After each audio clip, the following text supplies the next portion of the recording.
সরকারি চিকিৎসা শুরু করা। আমরা এমন ব্যবস্থা গড়ে তুলব যাতে বাংলাদেশের প্রত্যেকটা নাগরিকের স্বাস্থ্য তথ্য ডিজিটালি সংরক্ষিত থাকে, ইলেকট্রনিক হেলথ রেকর্ড থাকে, আর কখনো আপনাদের স্বাস্থ্য তথ্য হারাবে না। ফলে অপ্রয়োজনীয় টেস্ট করা কমবে, ভুল চিকিৎসার সম্ভাবনাও কমবে। আমরা প্রাথমিক স্বাস্থ্যকে শক্তিশালী করে গড়ে তুলব যাতে আপনাদের এলাকায়, আপনাদের ঘরের কাছে আপনারা মানসম্মত চিকিৎসা পান। আমরা মানসিক স্বাস্থ্যের প্রসার ঘটাবো। অঞ্চলভিত্তিক বৈষম্য দূর করতে আমরা বিভিন্ন অঞ্চলে হৃদরোগ এবং ট্রমা এবং অন্যান্য বিশেষায়িত কেন্দ্র স্থাপন করব। চিকিৎসার অভাবে যাতে কেউ কারো প্রাণহানি, অহেতুক প্রাণহানি না হয় এমন চিকিৎসা ব্যবস্থা আমরা গড়ে তুলব। আমাদের অর্থনীতি এমন হবে, কল্যাণমুখী অর্থনীতি হবে, যেখানে সকলের কর্মসংস্থান নিশ্চিত হবে। শুধুমাত্র কর্মসংস্থান না, যেখানে একটা চাকরি নিশ্চিত হবে, মর্যাদাপূর্ণ চাকরি নিশ্চিত হবে, এমন কর্মসংস্থান নিশ্চিত হবে। শুধুমাত্র বেতন খেয়ে পড়ে বাঁচার অবস্থা, এমন কর্মসংস্থান আমরা চাই না। এমন কর্মসংস্থান চাই যেখানে নাগরিকের মর্যাদা থাকবে এবং ভালো করে বাঁচার সুযোগ দিবে। আমরা কর কাঠামো ন্যায্যভাবে ঢেলে সাজাবো যাতে করে ধনী গরিবের বৈষম্য দূর হয়। প্রত্যেকটা জায়গায় আমরা শুনেছি চিকিৎসা ব্যবস্থা আপনাদের সাথে কিভাবে বৈষম্য করছে, কিভাবে আপনারা কিভাবে দুর্ভোগের শিকার হচ্ছে।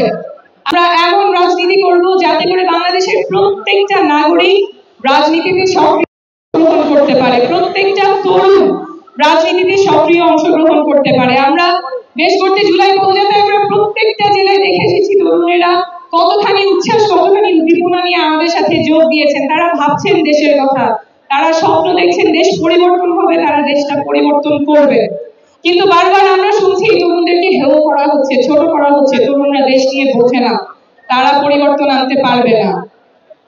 কিন্তু ঠাকুরগাঁয়ের লামিন যে স্বপ্ন নিয়ে রাস্তায় নেমেছিল, সিরাজগঞ্জের জুবাই যে স্বপ্ন নিয়ে রাস্তায় নেমেছিল, এখন যে প্রজন্মগত রূপান্তর ঘটে গেছে, যে রাজনৈতিক সচেতনতা তৈরি হয়েছে, সেটা আমাদের লালন করতেই হবে।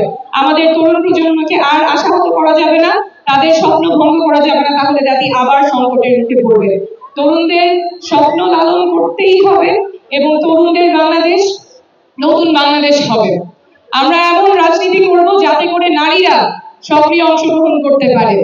ভোলার সুমাইয়া যখন রাজনীতি করতে আসে তখন তার বাবা মার চিন্তা করতে হবে না রাজনীতিতে আমার মেয়েটা নিরাপদ থাকবে কিনা। সুমাইয়া রাজনীতি করতে পারবে, দেশের জন্য সক্রিয়ভাবে রাজনীতি এবং দেশ গঠনে অংশগ্রহণ করতে পারবে।